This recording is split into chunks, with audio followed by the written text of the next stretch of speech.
शुरू करते हैं फिर। यहाँ पे हमें प्रेडिकेट्स, ये प्रेडिकेट के पार्ट को पहचानना है और उसको हमें ब्रेक करना सीखना है कि प्रेडिकेट के पार्ट्स में कौन कौन से पार्ट्स ऑफ स्पीच का यूज़ किया गया है। तो आप जानते हैं प्रेडिकेट क्या होते हैं और प्रेडिकेट किन किन पार्ट्स ऑफ स्पीच से मिलकर बनते हैं। तो प्रेडिकेट में मैं एक बार और बता दूं आपको कि वर्ब होता है और उसके बाद से ऑब्जेक्ट होता है, ठीक है। और ऑब्जेक्ट में भी अगर दो ऑब्जेक्ट आ जाए तो पहले आप इनडायरेक्ट ऑब्जेक्ट को लिखिए, फिर उसके बाद से डायरेक्ट ऑब्जेक्ट को लिखिए। क्लियर? तो चलिए शुरू करते हैं। प्रेडिकेट के पार्ट्स को पहचानते हैं और फिर उसके बाद से उनको ब्रेक करना सीखते हैं। तो ये प्रेडिकेट का पार्ट्स वर्ब से शुरू होता है, तो यहाँ पे है ये वर्ब, यानी कि ये पूरा का पूरा जो पार्ट है ये प्रेडिकेट का पार्ट होता है। फिर यहाँ पे देखिए इस पार्ट में यहाँ पे ब्रिंग्स प्रेजेंट फॉर्म में है वर्ब, तो ये वर्ब है, यानी कि ये पूरा का पूरा पार्ट हो गया आपका प्रेडिकेट का पार्ट। फिर यहाँ पे देखिए इस सेंटेंस में ओपन्स, ये वर्ब है, यानी कि ये पूरा का पूरा पार्ट हो गया आपका प्रेडिकेट का पार्ट। यहाँ पे देखिए कहाँ पे है,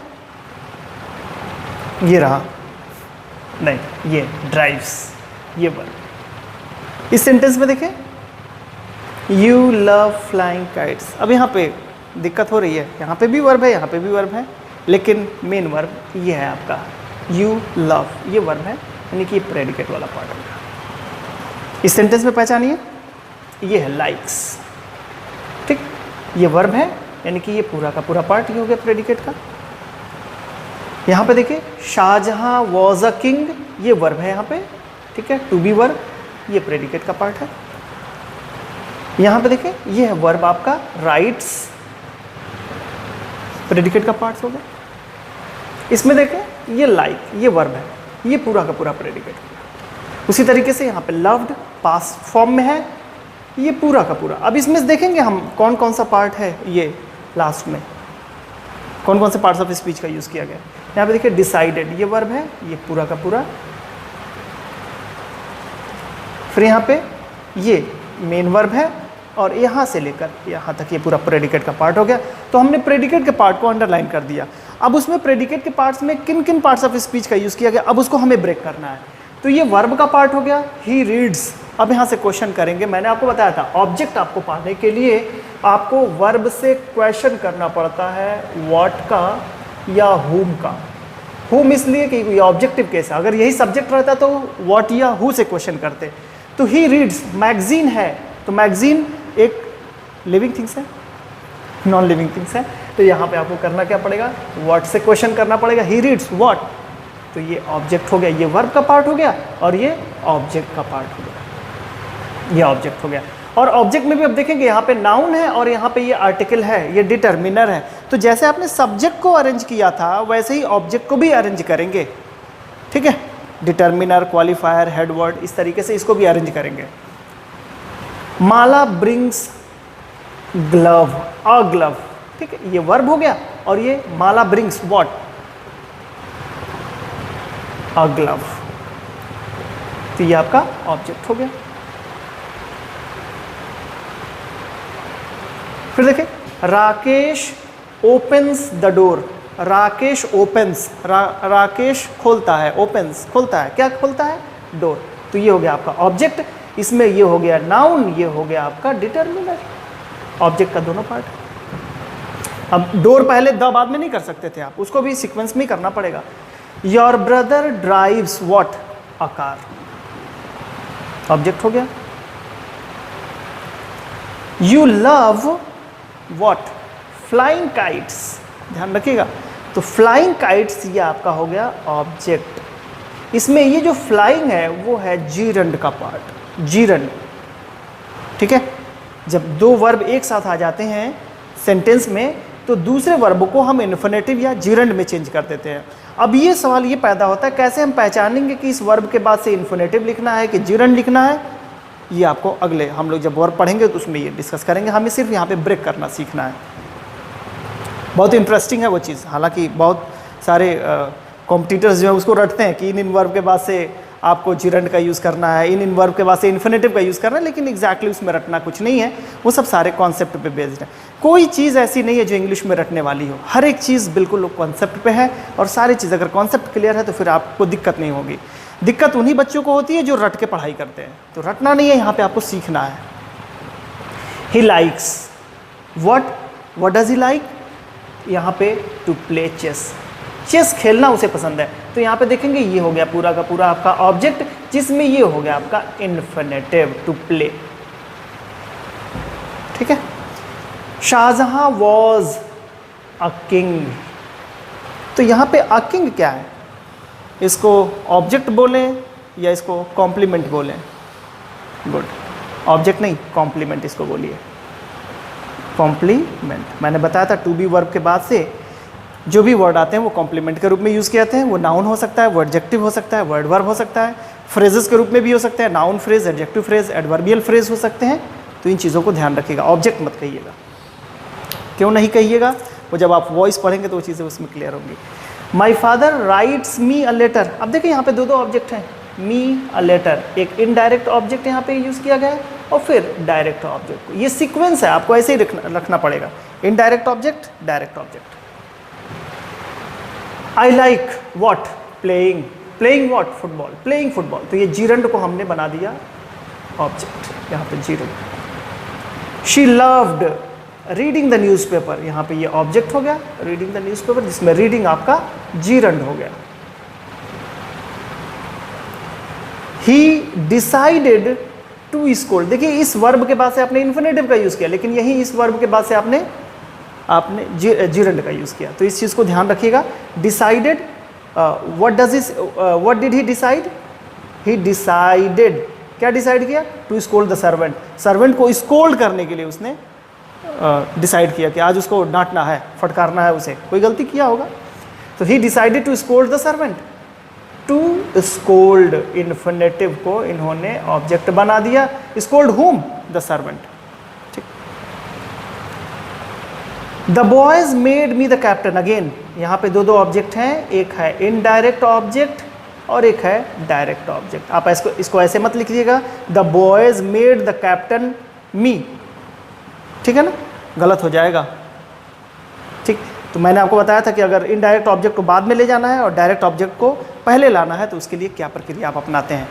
तो आई होप कि ये सेंटेंस ब्रेकिंग के जो रूल्स हैं, किस तरीके से इसको ब्रेकअप किया जाता है, चाहे वो सब्जेक्ट का पार्ट हो, चाहे वो प्रेडिकेट का पार्ट हो, अगर ये चीज़ें आपको अच्छी तरीके से आती हैं तो फिर फर्दर जब एडवांस लेवल पे जब आप तैयारी करेंगे, यानी कि कोई स्पॉटिंग एरर आपको करना है, तो उसमें ये चीज़ें ज़्यादा मददगार होंगी, क्योंकि आपको पता होगा कि ये वर्ड यहाँ पे नहीं हो सकता, इस वर्ड को कहीं और होना चाहिए। तो अगर ये वर्ड ऑर्डर आपको पता हो गया तो फिर कोई दिक्कत नहीं आने वाली है। तो इस तरीके से हम लोगों ने पार्ट्स ऑफ सेंटेंस का जो प्रेडिकेट वाला पार्ट है सिर्फ पहचानना हम लोगों ने सीखा। इसके बाद से जो एक्सरसाइजेज हैं, सारे एक्सरसाइज को मिला के 10 से 12 क्वेश्चन की मैं एक्सरसाइज करा देता हूँ, फिर आगे रेस्ट आप खुद से करिएगा, ठीक है। तो चलिए उसको भी देख लेते हैं। तो शुरू करते हैं, चलिए देखते हैं इन सेंटेंस को हम अरेंज करके। इसमें बहुत इंटरेस्टिंग चीज़ है इस क्वेश्चन में, जो मैं बताने वाला हूँ वो इसके बारे में बताने वाला हूँ कि ये जो यहाँ से लेकर यहाँ तक मैंने अंडरलाइन किया है वो कौन सा पार्ट्स ऑफ स्पीच है, ठीक है। बहुत मुश्किल होगा जो बेसिक लर्नर्स हैं उनको, एडवांस लेवल पे भी जो पढ़ाई कर रहे हैं उनके लिए भी बहुत मुश्किल होगा कि ये आखिर में पार्ट्स ऑफ स्पीच कौन सा है जो इतना अंडरलाइन किया हुआ है, ठीक है। और दूसरी चीज़, हम लोग ऑल्सो के यूसेस को देखेंगे कि ऑल्सो को हम कहाँ प्लेस कर सकते हैं। तो इतने ये 7 सेंटेंसेस मैंने लिखे हैं। इसमें सबसे पहले तो हम लोग वर्ड को अरेंज करके प्रेडिकेट को बनाते हैं और फिर उसके बाद से इनके बारे में हम लोग सीखेंगे। तो शुरू करते हैं। प्रेडिकेट के पार्ट्स जो शुरू होते हैं, मैंने आपको बताया था वर्ब से शुरू होते हैं। तो सबसे पहले इसमें वर्ब देखिए, वर्ब कहाँ पे है। तो वर्ब पहचानना बिल्कुल आसान है। बताया था मैंने कि वर्ब ऐसे वर्ड होते हैं जिनके फॉर्म्स होते हैं। तो फॉर्म्स यहाँ पे देखें, यहाँ पे डिसाइडेड, डिसाइड, डिसाइडेड, डिसाइडेड। तो यहाँ पे डिसाइडेड पास्ट फॉर्म है, तो यहाँ पे सबसे पहले डिसाइडेड को लिख लेंगे, number 1 decided. Our friend decided, क्या डिसाइड किया उन्होंने? डिसाइड, बस को तो डिसाइड नहीं किया होगा, जाने का डिसाइड किया होगा, टू गो, इन्फिनेटिव बना लिया, ये वर्ब है, दूसरा वर्ब आया, इन्फिनेटिव आपने बना लिया इसको उसके ऑब्जेक्ट के रूप में, डिसाइडेड टू गो। अब कहाँ जाने का डिसाइड किया ये नहीं बताया इसमें, अब यही चीज़ बचा हुआ है, यानी जाने का डिसाइड किया, बस से जाने का डिसाइड किया। तो जब हम यहाँ पे जब किसी मीडियम का यूज़ करते हैं कहीं जाने के लिए, ठीक, तो उसके पहले हम बाई लगा देते हैं, तो ये बाई बस यहाँ पे हो गया, यानी थर्ड नंबर पे आप इसको रखेंगे, फोर्थ नंबर पे इसको रखेंगे, ठीक। और उसके बाद से कब डिसाइड किया, टाइम को, इन the evening. Adverb of time हमेशा पहले यूज़ कर सकते हैं सेंटेंस के, या तो बाद में यूज़ कर सकते हैं, तो यहाँ पे ये लास्ट में यूज़ हो जाएगा 5 नंबर पे। सेंटेंस क्या बनेगा, our friend decided to go by bus in the evening. Now next sentence देखें, इसमें पहले वर्ब को देखिए, वर्ब यहाँ पे है लव्ड, ये भी वर्ब का सेकंड फॉर्म यूज किया है, तो सबसे पहले इसको लिखेंगे, राणा प्रताप लव्ड, क्या उन्होंने प्यार किया, किस चीज़ से प्यार किया, तो फ्रीडम से प्यार किया। और किसी कोई ऐसा वर्ड है जिससे प्यार किया हो, नहीं, यही बचता है, तो ये सेकंड नंबर पे फ्रीडम। और उसके बाद से यहाँ पे मच है और वेरी है। अब इसको कैसे अरेंज करेंगे, तो आप वर्ड जानते होंगे very much. Very much use करते हैं जब हमें अमाउंट को दिखाना होता है। थर्ड नंबर पे ये लगाएंगे और ये फोर्थ नंबर पे। थर्ड क्वेश्चन पे आते हैं। थर्ड क्वेश्चन में कोई वर्ब दिख रहा है आपको, सर्वेंट तो नाउन है, कॉल यहाँ पे दिख रहा है और उसके पहले डिड दिख रहा है, ये भी वर्ब का सेकंड फॉर्म है। लेकिन यहाँ पे जो यूज़ किया हुआ है हेल्पिंग वर्ब के रूप में यूज़ किया है, पास्ट टेंस का हेल्पिंग वर्ब आप जानते होंगे, सिंपल पास्ट का, यहाँ पे डिड यूज़ किया है। तो सबसे पहले ये लिखेंगे, did call, the teacher did, अब यहाँ पे नॉट भी है, negative sentence, did not call. किसको कॉल किया, किसको कॉल नहीं किया, सर्वेंट। सर्वेंट के पहले द लगा देंगे, आप जानते हैं नाउन के पहले ये डिटर्मिनर आता है, तो ये फोर्थ नंबर पे हो जाएगा और ये फोर्थ नंबर पे हो जाएगा और ये फिफ्थ नंबर पे हो जाएगा। सेंटेंस बनेगा, the teacher did not call the servant. आते हैं नेक्स्ट क्वेश्चन पे। द मैन, वर्ब देखिए, द मैन हेल्प, हेल्प भी दिख रहा है और यहाँ पे प्रॉमिस्ड भी दिख रहा है, ठीक है। अब ये प्रॉमिस्ड, अब यहाँ पे टू बी है, ध्यान रखिए, इसका मतलब कहीं इन्फिनेटिव बनना है। The man promised to help, कि the man help to promise, ये गलत मीनिंग निकलेगी। एक्सरसाइज जितना करेंगे उतना ज़्यादा आपको इस पे कॉन्फिडेंस आता जाएगा, कौन सी मीनिंग गलत निकाल रहा है, कौन सी सही निकाल रहा है। तो हो सकता है मैं अभी बता रहा हूँ तो आपको अजीब लग रहा होगा, लेकिन प्रैक्टिस जब करेंगे तो मीनिंग खुद ब खुद आपके सामने निकल के आएगी। The man promised to help, यानी 1 नंबर, फिर 2 नंबर, ये 3 नंबर, ये टू हेल्प मिला के आप इन्फिनेटिव बना लेंगे object. The man promised to help, किसकी हेल्प करने के लिए प्रॉमिस किया, अपने दोस्तों की। तो अब आपको पता है ऑल फ्रेंड्स, माई बचा हुआ है, आप बना दीजिए। ऑल के यूसेस हमने देखा था इसके पहले कि ऑल हम डिटर्मिनर के रूप में जब यूज़ करते हैं तो इनके बाद हम पॉसेसिव केस के एडजेक्टिव को यूज़ करते हैं। यानी कि जब भी हम ये ऑल जो है ये एडजेक्टिव ऑफ नंबर भी बोल सकते हैं इसको, एडजेक्टिव ऑफ नंबर, ठीक है। तो जब भी एडजेक्टिव ऑफ नंबर आ जाए या एडजेक्टिव ऑफ क्वांटिटी है, ये क्वांटिटी को भी दिखाता है, नंबर को भी दिखाता है, तो ये जब आ जाए और पॉसेसिव केस के एडजेक्टिव आ जाए तो हमेशा सबसे पहले इसको रखिए, फिर उसके बाद से पॉसेसिव एडजेक्टिव को रखिए, फिर उसके बाद से नाउन रखिए। तो ये हो जाएगा इसके बाद से थर्ड के बाद से ये हो जाएगा 4, फिर 5, ये 6 नंबर पे, ठीक है। आते हैं नेक्स्ट क्वेश्चन पे। My brother dash is adjectival complement आपको यूज करना है। अगेन एडजेक्टिवल कॉम्प्लीमेंट के बारे में हम लोगों ने पहले बात किया था कि क्या होते हैं एडजेक्टिव जो कॉम्प्लीमेंट के रूप में यूज होंगे, एडजेक्टिवल कॉम्प्लीमेंट कहलाएगा। तो इज एमआर के बाद से आपको पता है नाउन यूज करेंगे या तो एडजेक्टिव यूज करेंगे। तो माई ब्रदर इज, कुछ भी एडजेक्टिव यूज कर लीजिए, ऑनेस्ट यूज कर लीजिए, इनोसेंट यूज कर लीजिए, स्मार्ट यूज कर लीजिए, जो भी आपको मन करे वो एडजेक्टिव यूज कर लीजिए, यहाँ पे सेंटेंस सही हो जाएगा। इस तरीके के क्वेश्चन आते हैं, इनकम्प्लीट सेंटेंस को कंप्लीट आपको करना होता है, तो ध्यान रखिएगा। यहाँ पे बात आती है, मैंने कहा था इसके बारे में बताऊंगा ना, आप भी सोच रहे होंगे कि आखिर में वो है क्या चीज़। चलिए उसको मैं बताता हूँ। ये जो है वो एडवर्ब ऑफ टाइम है। जब भी कोई सेंटेंस व्हेन से शुरू होता है ना, तो वो टाइम को दिखाने के लिए यूज़ किया जाता है। देखिए कैसे, यहाँ पे देखिए ये सब्जेक्ट है आपका, ये पूरा सब्जेक्ट नहीं है, ही को आपने यूज़ किया सब्जेक्ट के रूप में। अब देखिए यहाँ पे वर्ब है, ही लुक्ड, वर्ब है, यूज़ करेंगे।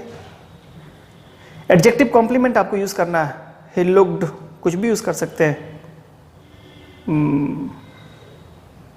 स्मार्ट यूज़ कर सकते हैं, ग्लूमी यूज़ कर सकते हैं, सैड यूज़ कर सकते हैं, हैप्पी यूज़ कर सकते हैं।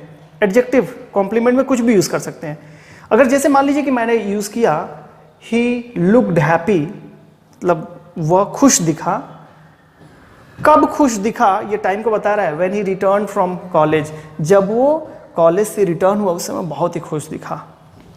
ठीक है, तो ये टाइम है। एडवर्ब ऑफ टाइम को आप सेंटेंस के पहले या अंत में कभी भी रख सकते थे। आप इस सेंटेंस को ऐसे ही बना सकते थे, he looked happy when he return from college, दोनों जगह पे यूज़ कर सकते थे। तो आई होप ये सेंटेंस आपको काफ़ी पसंद आया होगा। इस तरीके के क्वेश्चन की एक्सरसाइज करिए, मैंने सोचा कि क्वेश्चन आपको बता दूं। चलिए यहाँ पे देखते हैं, ऑल्सो के यूसेस देखते हैं। देखिए ऑल्सो जो यूज़ होता है हमेशा मेन वर्ब के पहले यूज़ होता है। ये इसके प्लेस को जानिएगा, हमेशा ऑल्सो कभी भी यूज़ करेंगे ये एडवर्ब के रूप में यूज़ होता है, हमेशा मेन वर्ब के पहले यूज़ होता है। ये उसकी खासियत समझ लीजिए कि ऑल्सो कभी भी यूज़ करेंगे हमेशा मेन वर्ब के पहले। लेकिन अगर इस मेन वर्ब से पहले हेल्पिंग वर्ब आया हो, अगर हेल्पिंग वर्ब आया हो तो हेल्पिंग वर्ब और मेन वर्ब के हमेशा बीच में रखिएगा ऑल्सो को। जैसे एक सेंटेंस मैं आपको समझा दूं, अगर मैं लिखता हूं, जैसे अक्सर आप यूज़ करते हैं, I am going to college या I am going to market, I am going to market. ठीक है, और अगर आपको दोस्त को भी जाना है तो वो भी कहेगा मैं भी चल रहा हूं, आई एम ऑल्सो कमिंग, मैं भी आ रहा हूं। तो ऑल्सो का मतलब इन एडिशन से है, कोई चीज ऐड कर रहा है कोई। ठीक है, या टू से मतलब होता है भी, कहते हैं ना मैं भी आ रहा हूं या मैं भी चलूंगा, आई एम ऑल्सो कमिंग। तो यहां आपने देखा यहां पे हेल्पिंग वर्ब और मेन वर्ब के बीच में हो रहा है। ठीक है ना। अगर आप ऐसे देखें सेंटेंस को, ही वेंट टू मार्केट। जैसे किसी ने पूछा भाई तुम्हारा दोस्त कहाँ गया, तो आपने बताया ही वेंट टू मार्केट, वो तो मार्केट गया। Okay, I also go there. ठीक है, मैं भी वहां जाता हूं। तो यहां पे सिर्फ मेन वर्ब है तो मेन वर्ब के पहले आपने यूज किया, यहां पे हेल्पिंग वर्ब था तो हेल्पिंग वर्ब के बाद आपने यूज किया। तो इस तरीके से सेंटेंस में यूज करेंगे। अब देखिए यहां पे एक मॉडल वर्ब आया हुआ है शैल। ठीक, तो शैल के बाद ही यूज करेंगे, आई शैल ऑल्सो। अब यहां पे मॉडल वर्ब के बाद जानते हैं मेन वर्ब आता है, तो आई शैल ऑल्सो गो। तो आप यहां पे पहले इसको लिखेंगे 1 2 3, आई शैल ऑल्सो गो। कहां जाएंगे, कहीं और दिख रहा है, to the forest. I shall also go to the forest with you. You with नहीं लिखेंगे, विथ यू, प्रेपोजिशन का ऑब्जेक्ट होगा ये, विथ यू। ठीक है, तो सेंटेंस बनेगा I shall also go to the forest with you. मैं तुम्हारे साथ फॉरेस्ट जाऊंगा, यानी मैं भी तुम्हारे साथ फॉरेस्ट जाऊंगा, सॉरी। तो यहां पे ऑल्सो को देखा आपने कितने अच्छे तरीके से सेंटेंस में प्लेस किया। और भी कुछ सेंटेंसेस हैं, चलिए उसको भी डिस्कस करते हैं। चलिए इन क्वेश्चन को भी देख लेते हैं। सम पीपल, ये सब्जेक्ट हो गया। प्रेडिकेट के पार्ट को अरेंज करना है, तो प्रेडिकेट के पार्ट में हमें वर्ब को अरेंज करना है, फिर उसके बाद से ऑब्जेक्ट को अरेंज करना है। ठीक है, तो इसमें वर्ब ढूंढिए। वर्ब कहाँ पे है, some people bridge the building were, और यहाँ पे गलत दिया हुआ है, यहाँ पे ब्रिज होना चाहिए। ठीक है, क्योंकि पैसिव वॉइस का सेंटेंस बनेगा, ये वर्ब इसके साथ पैसिव फॉर्म में यूज हुआ है। Some people were bridged. Bridged का मतलब होता है, ये देखिए ब्रिज दो तरीके से यूज होता है।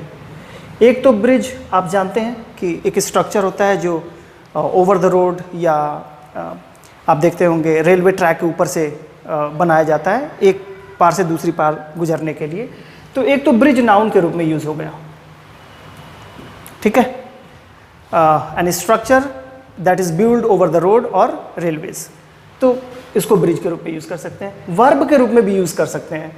वर्ब के रूप में यूज़ करेंगे तो इसका मतलब होगा टू कंस्ट्रक्ट, बनाने के रूप में, टू बिल्ड, बनाने के रूप में यूज़ होगा। तो ये वर्ब के रूप में भी यूज़ हो सकता है, नाउन के रूप में भी यूज़ हो सकता है, इसलिए यहाँ पे ये थर्ड फॉर्म यूज़ किया गया है। Some people were bridged what the building. तो इस तरीके से नंबर 1, नंबर 2, नंबर 3 इस तरीके से अरेंज कर देंगे सेंटेंस को, ठीक है। ये काफ़ी स्टैंडर्ड क्वेश्चन है, जब टेंस पढ़ लेंगे तो और ज़्यादा ये समझ में आएगा। समवन, अब यहाँ पे देख रहे हैं वर्ब कहाँ पे है, वर्ब यहाँ पे मिल गया। इसके साथ ये हेल्पिंग वर्ब है, प्रेजेंट परफेक्ट टेंस में यूज होता है, हैज़ के साथ वर्ब की थर्ड फॉर्म। तो समवन हैज़ डिस्कवर्ड व्हाट, क्या डिस्कवर कर लिया है, मलेरिया को डिस्कवर कर लिया है कि क्योर को डिस्कवर कर लिया है। तो इसमें सेंस जो आएगा वो क्योर को डिस्कवर कर लिया है, उसके इलाज को डिस्कवर किया है। फॉर, इसके साथ एक ऑब्जेक्ट आना है, फॉर मलेरिया, ठीक है। तो सेंटेंस कैसे बनेगा, समवन हैज़ डिस्कवर्ड। अब क्योर के पहले ये आर्टिकल लगा सकते हैं, ठीक, तो थर्ड पे ये रख सकते हैं, फोर्थ पे ये रख सकते हैं, someone has discovered a cure, और लास्ट में रख सकते हैं फॉर मलेरिया। तो ये 5 नंबर पे और ये 6 नंबर पे ये प्रेपोजिशन का ऑब्जेक्ट बनेगा, फॉर मलेरिया। यहाँ पे देखें, इसमें वर्ब ढूंढिए, वर्ब के साथ साथ एक मॉडल वर्ब भी दिख रहा है, कैन। और कैन, जब भी मॉडल वर्ब को हम सेंटेंस में यूज़ करते हैं तो इसके साथ मेन वर्ब आता है। तो जब भी can, could, may, might, should, must ये सब आया करे तो आप उसके साथ तुरंत उसके बाद वर्ब लगाइए। तो कैन के साथ यहाँ पे वर्ब आ गया। यू कैन गिव, क्या दे सकते हैं भाई, स्कूल दे सकते हैं कि जॉब दे सकते हैं, ठीक है। तो जाहिर सी बात है जॉब दे सकते हैं, यहाँ पे सारे वर्ड्स दिख रहे हैं तो आपको सेंटेंस खुद सेंस मिलाना पड़ेगा। आप दे सकते हैं, किसको, उन्हें दे सकते हैं, जॉब दे सकते हैं, अपने स्कूल में दे सकते हैं। तो योर है पॉसेसिव एडजेक्टिव, इसके साथ स्कूल आ जाएगा, ठीक है। और यहाँ पे इनडायरेक्ट ऑब्जेक्ट है और फिर उसके बाद से डायरेक्ट ऑब्जेक्ट ये आ जाएगा। इन, ये प्रेपोजिशन बनेगा, इन योर स्कूल, ठीक। तो बन जाएगा sentence, you can give him a job in your school, ठीक। लास्ट सेंटेंस, ठीक है। दे डैश, अब यहाँ पे वर्ब है, टुक है, वर्ब टुक, दे टुक, टेक का सेकंड फॉर्म है, यानी सेंटेंस पास्ट टेंस में जा रहा है, पास्ट की बात की जा रही है। They took him to hospital, took somebody somewhere. तो आप ले जा रहे हैं, तो किसको ले जा रहे हैं, उनको ले जा रहे हैं, कहाँ ले जा रहे हैं, हॉस्पिटल ले जा रहे हैं। तो ये आप सबसे पहले हिम और फिर उसके बाद से टू हॉस्पिटल। टू जो यूज़ होता है वो हमेशा खो के सेंस में यूज़ नहीं होता, टू डेस्टिनेशन को दिखाने के लिए यूज़ करते हैं। डेस्टिनेशन मतलब कहाँ तक आपको जाना है। जैसे एक बहुत ही प्यारा सेंटेंस है जो अक्सर आप यूज़ करते हैं, I am going to school. तो ये जो टू स्कूल आपने यूज़ किया ना, ये टू डेस्टिनेशन को दिखा रहा है, यहीं तक आपको जाना है, स्कूल तक, स्कूल से आगे नहीं जाना। एक फ्रॉम भी यूज़ होता है, ठीक है। तो ये कैसे यूज़ होता है, ये प्रेपोजिशन का विषय है। तो यहाँ तक आपने इस तरीके से कंप्लीट कर लिया प्रेडिकेट और सब्जेक्ट के जितने भी उसके ब्रेकअप सीखने थे, यानी कि कैसे उसको ब्रेक करते हैं, कैसे उसको सेंटेंस में अरेंज करते हैं, वर्ड पहचानना आपने सीख लिया। कंप्लीट चैप्टर ये आपका पार्ट्स ऑफ सेंटेंस का सब्जेक्ट और प्रेडिकेट पूरा सेक्शन ख़त्म हो गया। अब आगे हम लोग दूसरा चैप्टर शुरू करेंगे। तो आई होप कि ये सारी चीज़ें आपको पसंद आई होंगी। अगर आपको पसंद आती हैं तो मैं अगेन आपसे रिक्वेस्ट करूंगा कि ज़रूर इसको लाइक करें, सब्सक्राइब करें और अपने दोस्तों में शेयर करें कि वो भी इनका फ़ायदा उठा सकें। Thank you.